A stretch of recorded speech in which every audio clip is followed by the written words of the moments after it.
so much of my life is online for people to see and to judge, and it's definitely a risk in a way. Ashley Alexander is in the business of filming her everyday life. I was having a wonderful, awesome day, but then everyone just decided they had to roast me. My brain is like going on crazy mode. And along the way, she's proven that it can be highly lucrative. I think I made like $25,000 off of just AdSense, and I was like, oh my God. But also extremely difficult. Being a creator sometimes isn't for everyone. During our almost hour-long conversation in New York City, we hear from Ashley about the complicated inner workings of being a lifestyle vlogger. I kind of just thought, if I really highball them, we'll see what happens. We talk about how to price yourself and how she works with some of the biggest brands in the world. Capital One, Amazon, Sony, Fabletics. That's pretty wild. And we hear what she learned from the public fallout of her time living in a content house. I think we all went into it very optimistic, but also really not knowing anything about how to run a content house or like what that even meant.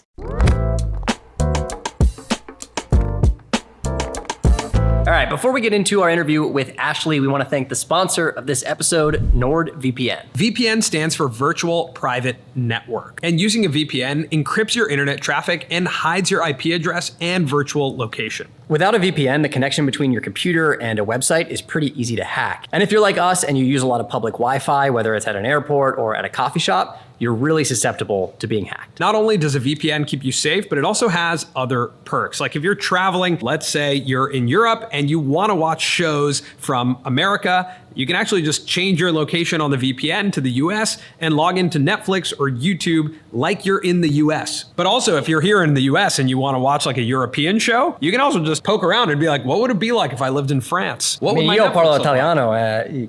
What? And NordVPN is not just a VPN, they now have threat protection. Which protects you from malware, malicious website, trackers, and intrusive ads. So click the link in our description. You can get 4 months free when you sign up for a 2-year plan. It's also completely risk-free. There's a 30-day money-back guarantee. So if you sign up and you decide you don't like it, it's risk-free. And if you use the link in our description, then not only do you get to keep yourself safe, but you also get to support our show. Which is so nice. That's great. We would really appreciate it. All right. Now for our interview with Ashley Alexander. Do you remember kind of in the early days, your first oh shit moment? Like when did you know it was working? I think my first video to really blow up was actually a Vans collection where I showed all my Vans, which I think I had like 10 pairs of Vans shoes that I had collected for like the past like 6 years or something. This is the first pair of Vans I ever bought. I was probably in like 7th grade. Right, Amber? Oh, yes. By the way, I have my sister Amber behind the camera. What was different is that I would see people do hauls online. That was a very popular thing at the time, was to do like fashion hauls, but they were all very kind of stale sometimes, where people just show, hey, this is what I got, I tried it on, that's it. But I really wanted to make it more fun and more exciting. So I would have my siblings like be behind the camera or be in the video with me, and we would crack jokes and goof around. And it really wasn't so much a haul as much as it was a vlog or just like a funny video centered around what we're showing. The edge of my Vans are a little bit worn, including the front. That's from me doing so many perfect ollies in a row. Yeah, that's so true. Yeah. I think people are just intrinsically curious what other people want to wear or what they buy. So I think that's why people like to watch it. I remember, so there was an era where Colin and I tried vlogging early in our Colin and Samir YouTube era. We were like testing out vlogging, and we found covering our own life to be one of the most challenging things. Yeah. And this almost question when you would put something out and it wouldn't perform, of like, is my life interesting? Yeah. You know, like, or is it not? Am I failing at having an interesting life? And you would like have this existential question about what you're doing. Yeah. Did you ever have that, like being young and filming your life?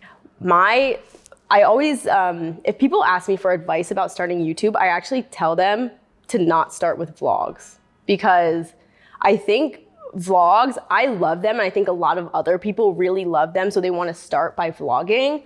And the only thing is that if you start by vlogging, no one is interested. Like, it kind of sucks to like hear this, but no one's really interested in you as a person. Right. If you're just like putting out vlogs, I think you almost need to start in some other type of niche or some other type of video where people will find you and then be like, okay, I really like this person's personality or whatever else. And then from there, then once you start making vlogs and people will kind of go to those. But I think it's really hard to start out just as a vlogger. That's a really good point. You look at your channel and it seems like you've earned the trust that you can put out a video titled, "I Miss My Mom," unfiltered vlog, and 309,000 people will watch that video. But if you look at the videos that are above 1 million, it's like big Vans collection haul, or what I eat in a week as a college student vegan, right? Some of those things, which is like a lot more niche, that if you're searching for those types of things of like how to eat as a vegan or what it's like to be in college, like it'll come up in search. I think it's a really interesting point around like earning the trust to be able to do that though. Yeah. Like you can't just open your first video and do that. People aren't gonna care. Like I think that's super interesting. Yeah, it's definitely something that was kind of hard for me to grasp at first, because you put out a vlog and you're like, why is no one watching this? But honestly, no one is gonna care about it if they don't know who you are. So I realized the best way to kind of grow YouTube, at least in my experience, was to do a mix of what I said were called idea-based videos. So whether that's a challenge, or even I guess a haul could be considered something more idea-based. Things that have like bigger reach, but also mixed with vlogs here and there. Or even occasionally I will have videos that are more vlog style, but with more of an idea-based title. So like my glow up video, for example, I would say when I'm filming that, I'm just like, this is a regular vlog where I just happen to get my hair done in the vlog or something like that. But by titling it glow up for this specific reason, it becomes more idea-based. And then I think it has a better reach that way.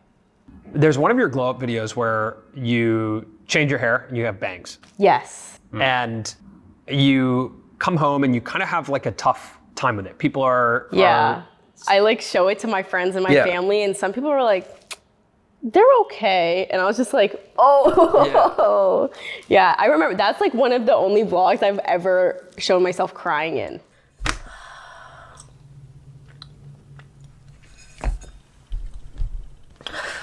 Like that level of intimacy with the camera and with the audience, when did you get comfortable with that?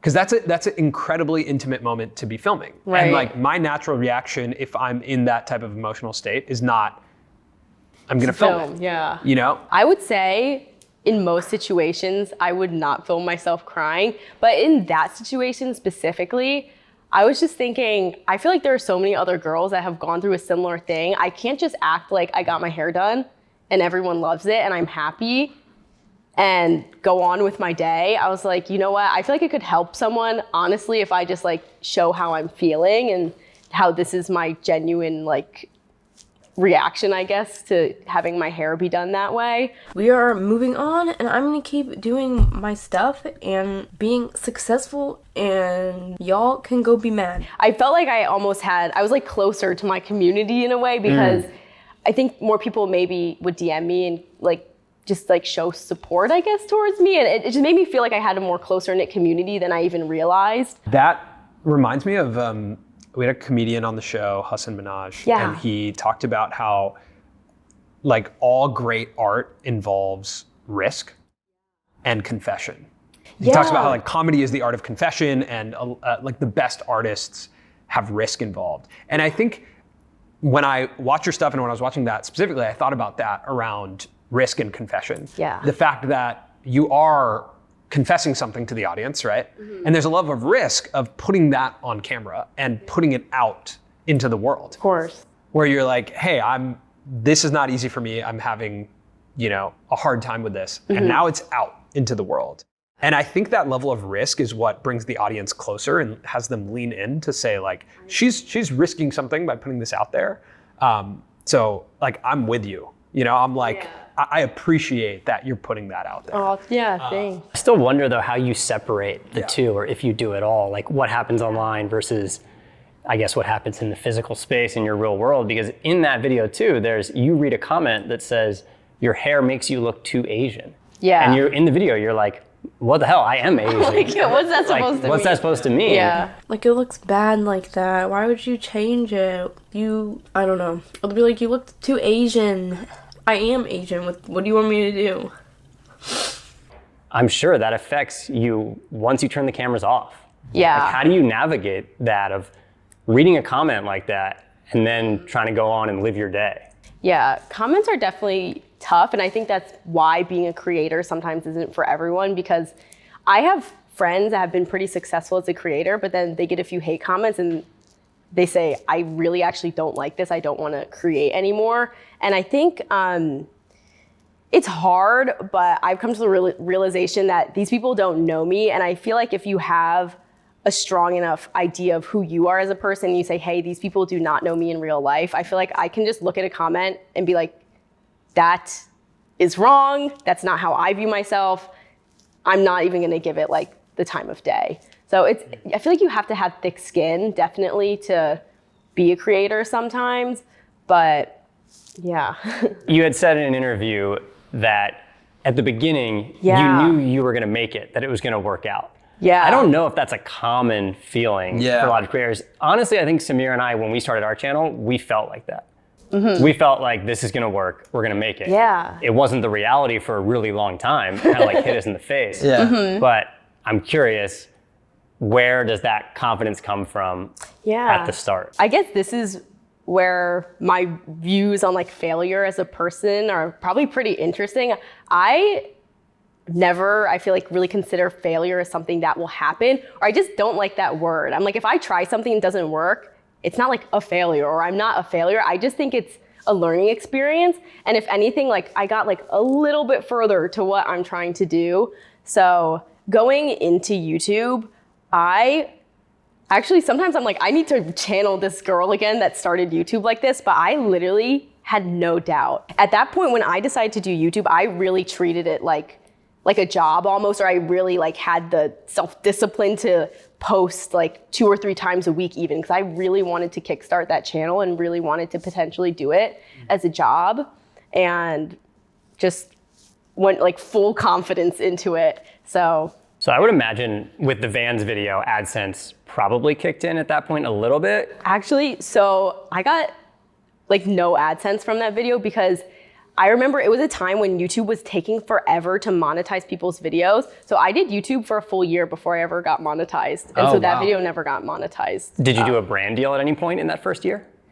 I think I did deals where clothing companies gave me clothes for free and I showed them, but they did not pay me. I'm sure that was pretty exciting at that time. I was so excited. I was like, this is the best. Like they gave me like $200 of clothes and now I can show it.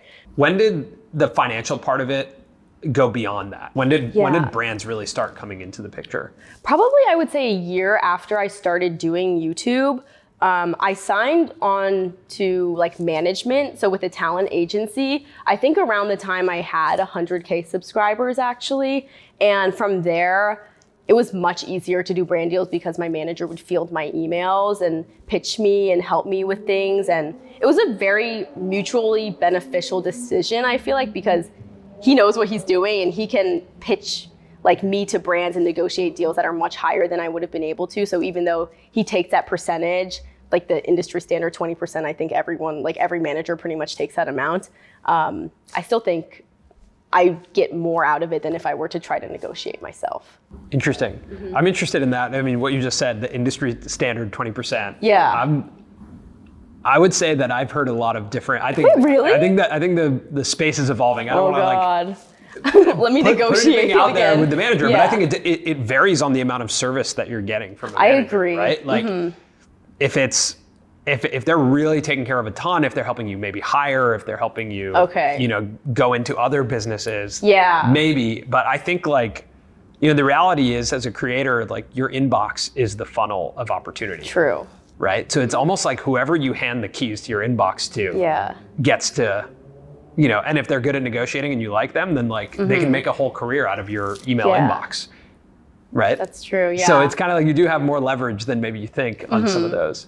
I think maybe in lifestyle specifically, or with YouTubers of like the same amount of subs approximately that I have, I would say 20% is the typical like amount that I've seen. But I can imagine if you're like a bigger YouTuber, maybe like 15 or 10% makes more sense or something like that. But my agency like helps me, like if I were to like do merch or to do like a company, like they would be helping me with that as well. How do you navigate the commercial side of the business with the content being about your personal life? Yeah. Like, I mean, I watched the video of your boyfriend Kelly meeting your parents. Oh yeah. And that's sponsored by Gatorade. Yeah. Like, how do you navigate, like, this is a real, actual life moment I'm experiencing, but it's also something I'm going to share with my audience, and it's also something that I'm going to monetize. Yeah. I actually really love to like have a good time with them and to film them and try to integrate them in an interesting way. I actually don't think I would have been as consistent with YouTube if I didn't take brand deals, because I'm thinking, oh, I just got an offer from Gatorade. What video do I post this in? And then I'm thinking of all these different ideas of like, where could I place this? And sometimes it'll actually just help me like form a video in itself. They want me to do something active. I don't just want to go to the gym and like have it be lame. So I was like, I should do like a boot camp of some type. And then I was thinking, my parents are coming soon. I should put my boyfriend through a boot camp to like just get him like ready to meet my parents. We are going to do the most brutal boot camp workout of all time. Kelly needs to impress my parents or else he's gonna die. If you can have a good time with them and really try to integrate them very smoothly, I think it can be fun, and I think it can actually like end up with a creator being able to make more content or just put out more content in general. It's interesting, the thought that like brand deals give you the structure. Yeah, they really do. They give you deadlines, which otherwise you don't typically have. Yeah. Which is interesting. Yeah, it really helps like light a fire under my ass and be like, you gotta be consistent and post, but yeah. So on the concept of the business, I wanna go back to a lot of what we get from young creators is questions around like, how do they know how much to price themselves when it comes to a brand deal? Like, how did you know what you were worth? At least at first I had no idea, but I kind of just thought if I really highball them, we'll see what happens. So I would just highball them, and like, if they would come, maybe they would come down a little bit, but it would still be better than I thought I could get. And I would say, that's a win for me. So maybe that's not the best, because I know brands do not like to be highballed, but that's kind of how I went initially. And then once I did that enough times, I kind of got a gauge of like how much at that moment I was kind of worth. And then once I had a manager, he obviously knows how to do my rates. So when you were at like 100,000 subs, what was a highball? Yes. Like if I was a brand coming to you, like what would you highball me? Probably highball by saying like $5,000 or $6,000, and they would come down to like 1 or 2, maybe 3 if I'm lucky or something like that. Interesting. Yeah. And how has that changed over the course of the past? I guess you got a manager, so that like the market rate for lifestyle vlogging changes, but then it changes. You get out of the concept of being like a lifestyle vlogger and into being your mom Ashley or being Ashley Alexander, right? Yeah. Like now you're in a different category where I would assume you're not stacked up against, you know, a market where it's like, oh, this is the market rate. It's like if you want Ashley, this is how much it costs to get Ashley, right? Yeah. Now, I'm assuming you don't want to share how much brands pay you today, but what does it look like on YouTube from an AdSense perspective? Like from the CPMs that you see, you know, the type of revenue you see on AdSense exclusively beyond brand deals. Yeah, so I would say like my average amount I make on AdSense like per video, maybe like $2,000 is probably the average. It definitely really ranges. I could have a video that makes like $500 and I'm like, why did that happen? And then like another video can make like $8,000. If that's like probably like my highest performing video would make like $8,000. I'm like, whoa, that's crazy. But I would say if I averaged it all together, probably $2,000 per video. And that's on a new video. Yeah. And then you have the library of videos that's also making money. Yeah, slowly like trickling in like $30 a month or something. Right. But it all kind of comes together in like a monthly. So could you, right now, like if you didn't do any brand deals, would just the business of just what the platform pays you be enough for you to sustain?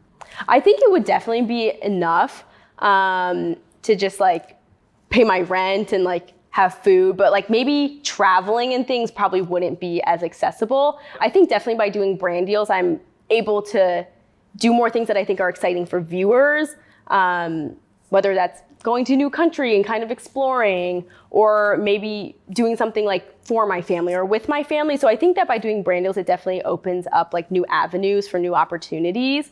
But I think AdSense, it is enough for me to just like get by and pay my rent and like do all of these, or I guess it is, it's good security to know that it does pay off like the essentials. Have you ever shared, or do you share like what was your biggest ever monthly AdSense check you received?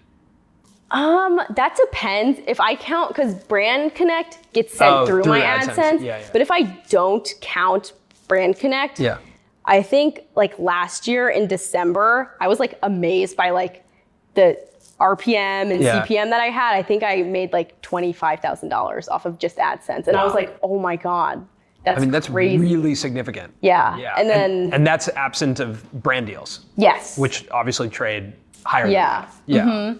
But yeah, like I said, I really view my family as a collective, and anything that I can do to help them, I feel like just helps us. And if we have interest, for example, on our house or student loans, like any of those big payments that I can help pay off, like that AdSense month, I definitely was just like, okay, Amber's spring college tuition, like let's get that done with, so like we don't accrue interest as a family. Yeah, that's amazing. Wow. Yeah.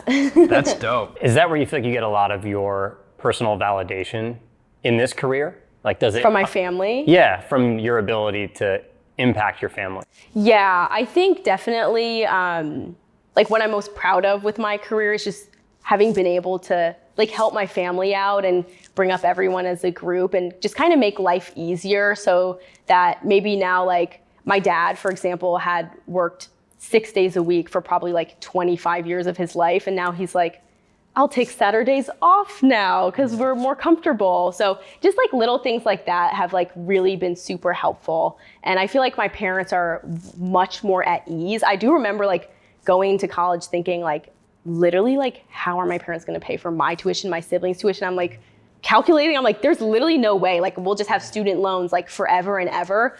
But like with YouTube, I got to pay my own tuition and ended up graduating like debt free, and it was just like a very proud moment. Yeah, that's crazy. That's so cool. Yeah. Do you have any advice for creators that want to work with some of the brands that you work with? Because it is different when you look at your channel and you see Gatorade, Sony, Capital One. Like these are blue chip brands that you do see on TV, like commercials, on billboards. Yeah, I mean, so those brands you mentioned specifically, I really have worked with through YouTube BrandConnect. And I think that's where a lot of like the really like bigger brands where I'm like very surprised to get a deal with them sometimes come from. Can you explain what BrandConnect is? Yeah, so BrandConnect is basically, it's like kind of like the agency for ads almost, but for YouTube. So a brand will come to YouTube and say, hey, we want creators to do an integration for us. And then YouTube will pitch it then to my agency or my manager. And it kind of goes down the line of getting pitched until they get like a list of creators that will do videos with them. You definitely, as a creator, I think have to get to you have to be trusted by YouTube enough for them to come to you through BrandConnect. But without question, the highest rates we've seen have been through BrandConnect. I agree. Yeah, but I didn't start getting BrandConnect deals probably until like midway through this year. Got it. So, or earlier, like maybe like spring of this year. Yeah.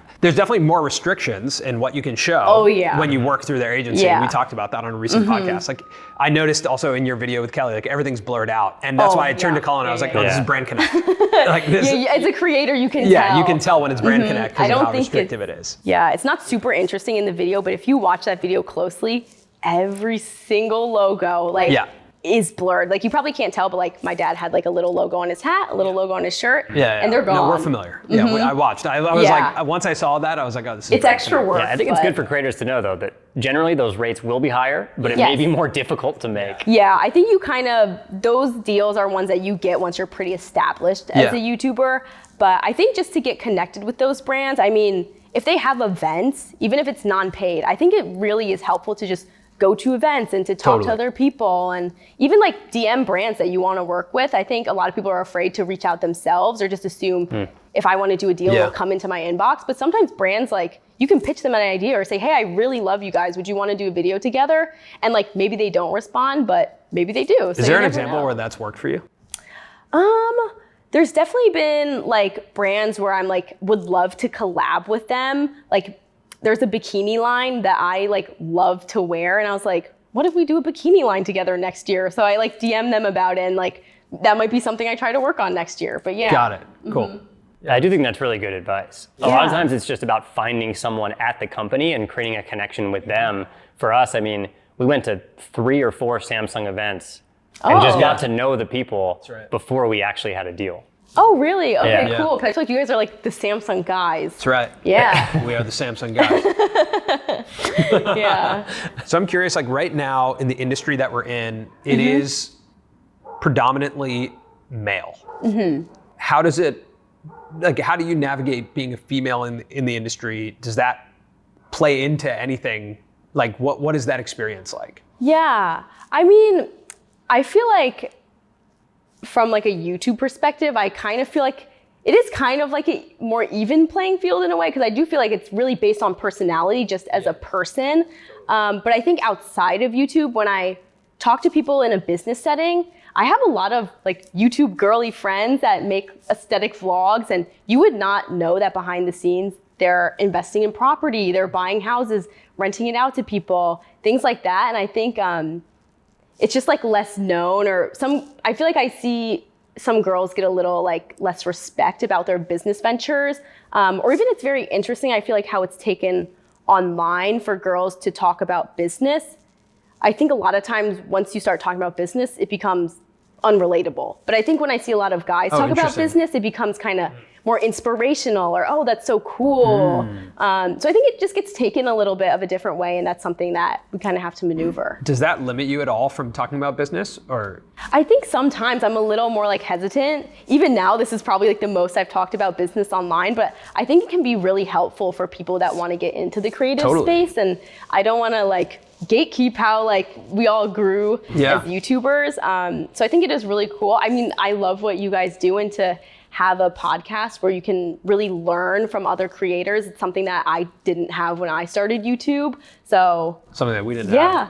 Something that none of us had when we started. So that's why we made the show. We it's felt awesome. like, that's interesting though, that, you know, because I feel like I'm fascinated by your business. Oh, thank you. Because it is so different from ours and from a lot of other people's, because it is like the most true to, I think, what YouTube has been forever. Yeah. This notion of like broadcast yourself. It's like, here you are, you're doing your thing. Yeah. And now that is a business. You know, that's like, to me, one of the most interesting. When you think about like the pie chart of the Ashley Alexander business, what does it look like today, and what do you want it to look like in the future? A fifth is from AdSense, and then 4/5 is from brand deals, actually. Oh, wow. And then I don't have merch or anything right now, so it's just only brand deals. So the whole business, so like it's a full media and advertising business right now. Yeah. And you want it to evolve into products, like direct-to-consumer products? Yeah, I would love to do products actually more, because I think it's so great to have tangible items for your community, and really feel like, hey, if they buy this, like it's directly supporting someone that you watch, and you kind of like can see it and be like, whoa, like this is something from online that I have in real life. I just think that as a concept is so cool, and I would love to have something like that to share with my community. And so I was telling you guys that I love matcha. I have a matcha literally every single day. It's something that I show all the time in my videos, because I really like to show my food in videos, even if it makes no sense. I'm just like, by the way, here's my avocado toast, or here's my matcha that I'm making throughout the day as well. So I feel like that would be something that's really on brand, and something that I'm pretty passionate about. Like, I really love matcha, and I show it all the time. And I think having that as a product would be super cool, especially since it's not something that you need to keep in stock with sizes, or like constantly have like new seasons of. It's just a one-off product that's just pretty easy comparatively to make. Yeah, it's a repeat purchase. It's like we talk about products that are like part of rituals. Yeah. It's like every morning you wake up and make this matcha, so it's like a repeat. You're constantly buying it because it just becomes a part of your routine, right? It's definitely something that I want to do down the line. And I think going back to if YouTube lasts or not, I think it's smart to diversify. So that's something I'm kind of trying to work on over time as well. Do you see that as a problem, that your business is entirely advertising based? Yeah, I mean, at the moment, I don't see it as a big problem, just because I'm doing okay. But I think if I wasn't doing okay, or if YouTube just disappeared, I would go, oh no, there goes my entire life. Because everything I do, and pretty much all the money that I make, does come from YouTube. I do actually do some on Instagram, and then like a tiny bit on TikTok, but the big chunk, probably like 95% of what I do, is on YouTube. So I do want to diversify onto other platforms, or even into other products, just to make sure I kind of am more stable in that How way. How do the rates vary from Instagram to YouTube? So surprisingly, pretty similar, I would say. I think Instagram stories are always, are what are going to be like the smallest rates. Yeah. But any type of like long-term deal I've done on Instagram is pretty similar to YouTube, like integration. But the margin is probably higher because you don't have to go make a video, right? Yeah, I love, if I get a deal on Instagram, I'm like, let's go. That's crazy. I love doing that, yeah. I mean, like, we do not spend any time on our Instagram really, but if we got Instagram deals, I would be so excited because like... I mean, we just posted. Yeah, we just posted, but we don't really think about Instagram. I don't know. We could get a deal. I know. I feel like a lot of creators don't think about Instagram, but the biggest deal I've actually ever signed in my life was for Instagram. Really? So, Whoa. I would have assumed it was I think YouTube. you know my follow-up question. Yes. Are you comfortable sharing how much that deal was? The biggest deal you ever signed in your life? I don't know if I should say it, but it was for $100,000. Wow. And I was like, holy crap. I remember it was at 90K and my manager pitched it to me and I was like, oh my God, that's crazy. And then I was like, can you ask them to do 100K just so I can say I got a 6-figure brand deal? Hell yeah. And they actually like went up in rate. And I was so surprised. Was that for a number of posts or? It was for like a 6-month deal where I post like a few things every month. Wow. But don't sleep on Instagram. Don't sleep on Instagram. Don't sleep on Instagram, yeah. Good advice, yeah. Yeah. Don't sleep on Instagram. Yeah. We're sleeping on saying, Instagram. let's not close the door on we are Instagram. currently sleeping on Instagram. We just posted. I also, another note for TikTok, which I've only probably done like 2 or 3 deals on TikTok, but their rates are very similar to YouTube as well. To the point where I'm like, sometimes I'm like, this is so much easier than YouTube. Right. I'm like, God damn it, maybe I should do TikTok more because the video takes me like such a fraction of time compared to a YouTube video and the rates are very similar. I mean, YouTube's the hardest platform. Yeah. By far, right? It's like the most intensive amount of work. For sure. Yeah, that's so interesting. Like, I don't know if creators really think that much about margin when it comes to like, if someone offered me $10,000 for an Instagram post and $20,000 for a YouTube video, I would say that's nearly the same rate. Yeah. And I would much rather do the Instagram post. You'd rather do the Instagram post for 10 grand, right? Yeah. I would probably even rather do it for 5 grand because the YouTube video is so hard to make, right? Yeah, exactly. If you don't have like a great process or a ton of ideas or like, you know, like it's hard to make YouTube videos. Yeah. And there's a lot of weight on YouTube videos compared to an Instagram post or a TikTok. Yeah. It's so interesting. What was sort of the origins of your mom house? Like, why did you move in with the people that you moved in with? Kind of, what was the idea there? Yeah, so basically I had gone on a trip with 2 of my friends, Elliot and Kelly, and we all just got along as friends. And they were mentioning to me like, hey, we're both considering moving to New York. And at that point, I was living alone upstate and I was like, it would be so fun to live with friends. So I was like, hey, if you guys want to do the house, I'm absolutely down. Like, let's do it. And then we just kind of went from there. And I think I had also been really craving kind of talking with other creators or being around other creators because living in upstate New York, I feel like I was the only YouTuber in like an 100-mile radius almost. Yeah. When we did a video about you guys, we referred to it as like a deconstructed sitcom. Yeah. Where everyone is sharing perspectives of the same day and you get to latch on to different storylines. And if you take a break, you're in someone else's content. Yeah. Like that was a really interesting dynamic that we got to see out of a creator house. Now, when we came and sat down with you guys, we also were exploring the concept of trying to navigate like how you guys were going to solve this because content houses are notoriously extremely challenging to keep together.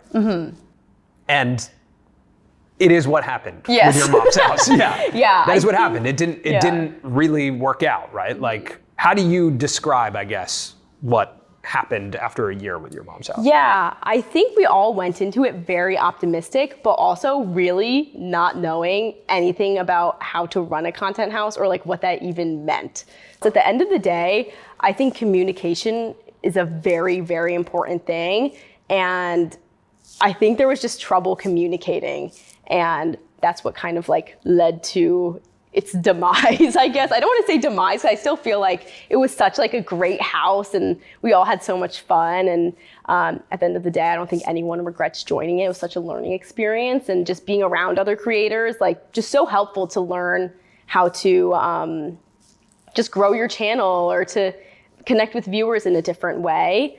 I remember you guys saying, or a guest that you had on saying that when you live with creators, if someone makes a mistake, then everyone else in the house learns from that mistake. So it just kind of, everyone just learns faster, because if one person makes a mistake, everybody learns from it. Right. Yeah. So when we were chatting with you guys, and I think this was now almost a year ago. Yeah, probably exactly a year almost. Exactly a year ago when we did that.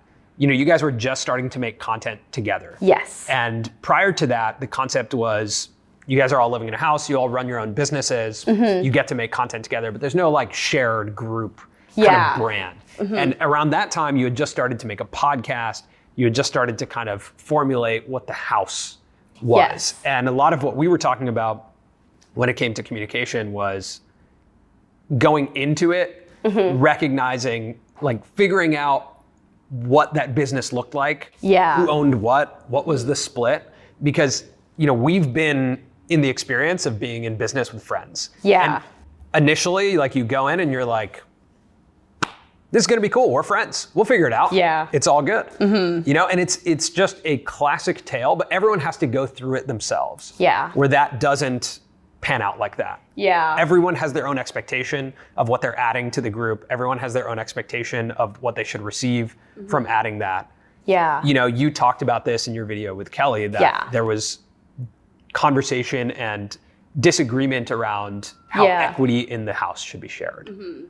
Can you explain that a little bit and how that, I guess, felt for you? Yeah, so initially going into the house, I think everyone was like just super hyped about it. We're all kind of going into it saying it's all gonna be split completely equally. It'll be great. We'll figure out all the business stuff down the line. But at the end of the day, none of us are like really business people. None of us really know how to handle the house. And I think there were also different expectations of where the house would go as a group as well.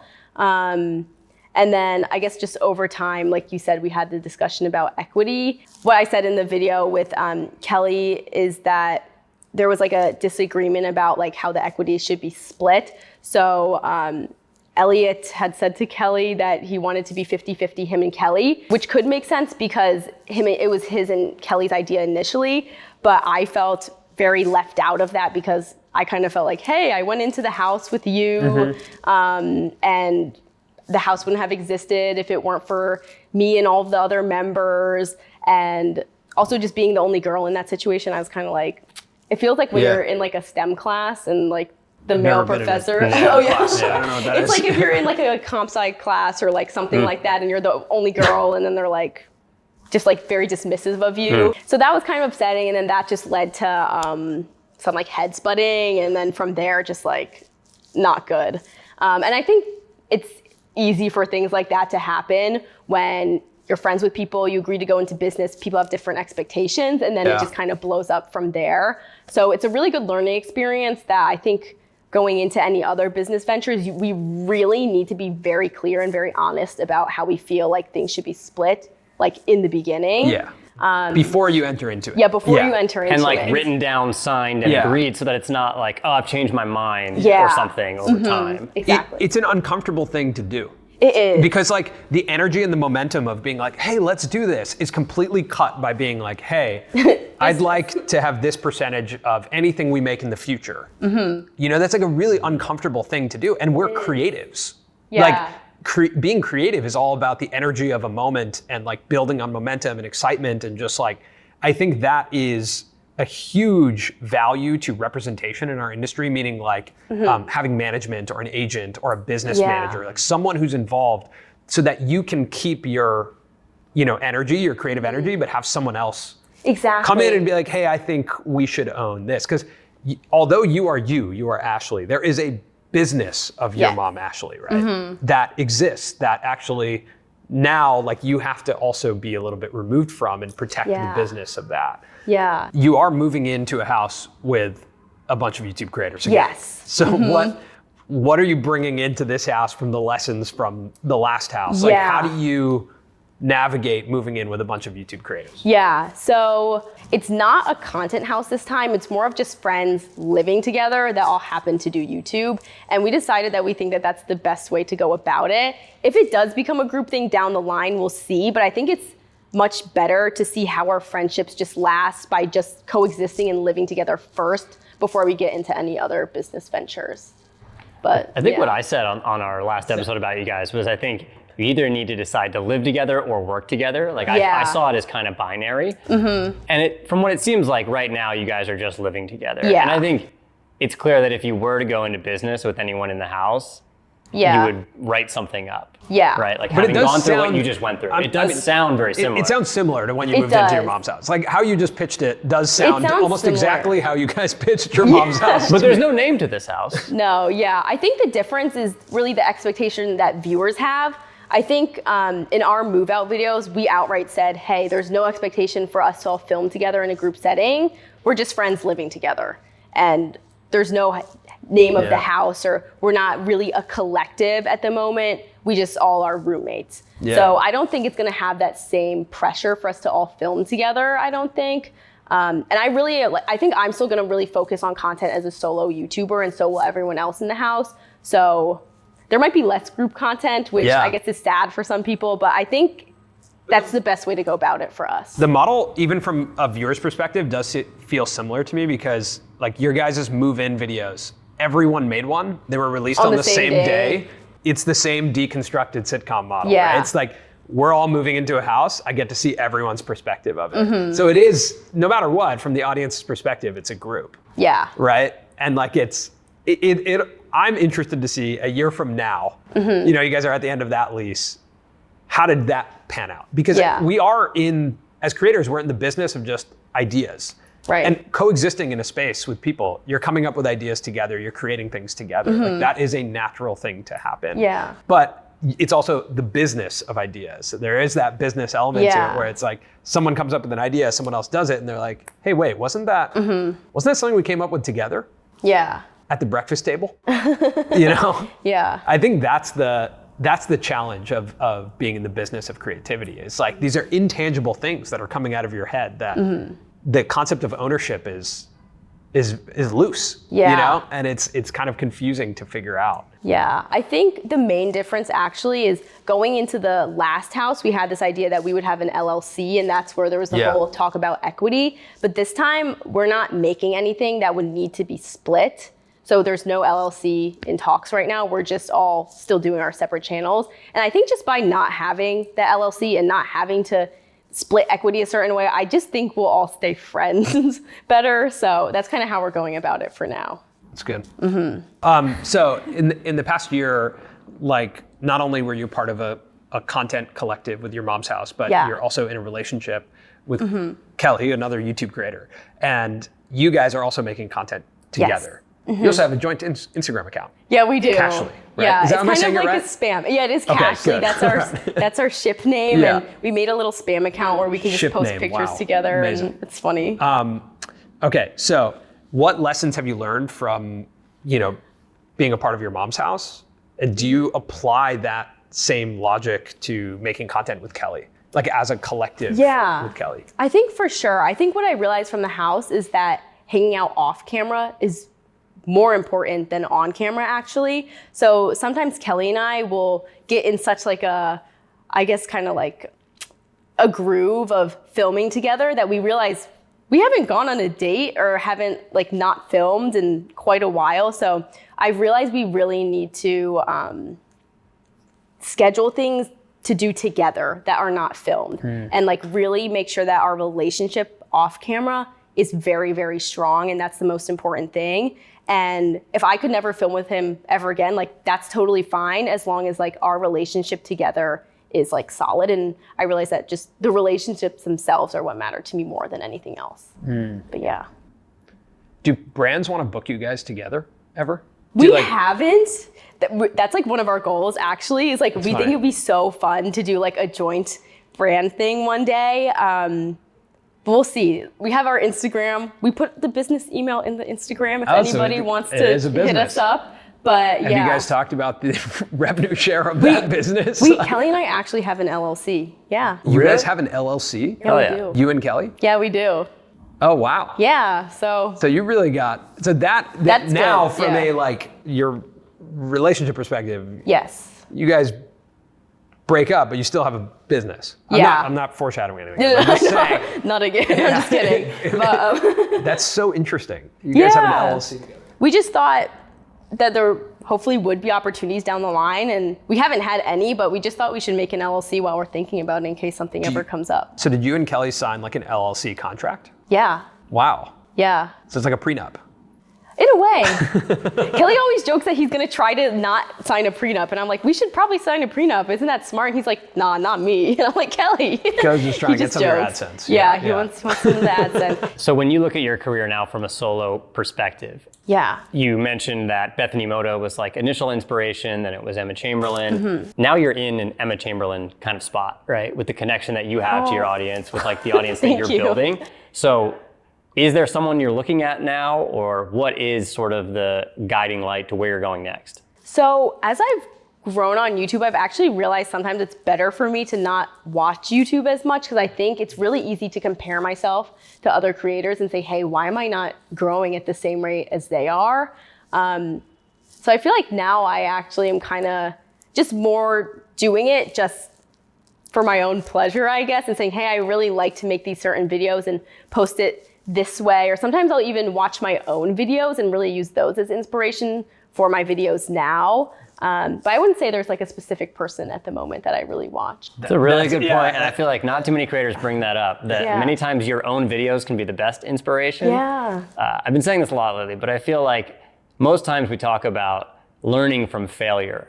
But on YouTube, you actually really need to learn from success. Yeah. Right? Like you've put out so many videos, and if you want to continue to like reach the same amount of people and have the same type of impact, you want to look at like what's worked in the past, not what necessarily didn't work, right? Like that is such a huge part of it. I think it's so interesting that you watch your videos, or at least that you talk about it, because not that many creators I feel like talk about it. Yeah, no, sometimes I will go back and like watch old vlogs, even if they're like not ones that did better. Sometimes I'll just be like, wow, like I really filmed this in a way that like I liked, or I forgot that I used to do this, and let me put this into another vlog again, or just kind of like remind myself of like, this is where I started and like how I grew. And I think it's good to go back and kind of like just see how you've progressed and take from your old videos even. Yeah. Cool. Thanks, Ashley. Yeah, of course. Appreciate you sitting down. Yeah, this is cool. Literally so honored.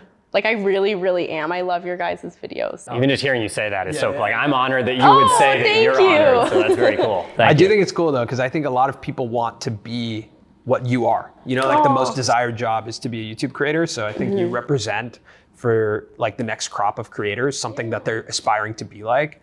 And I do think it's important to talk about, you know, how like that it is a business, how it works, you know, the fact that you're going to go through like public opinion. Yeah, of course.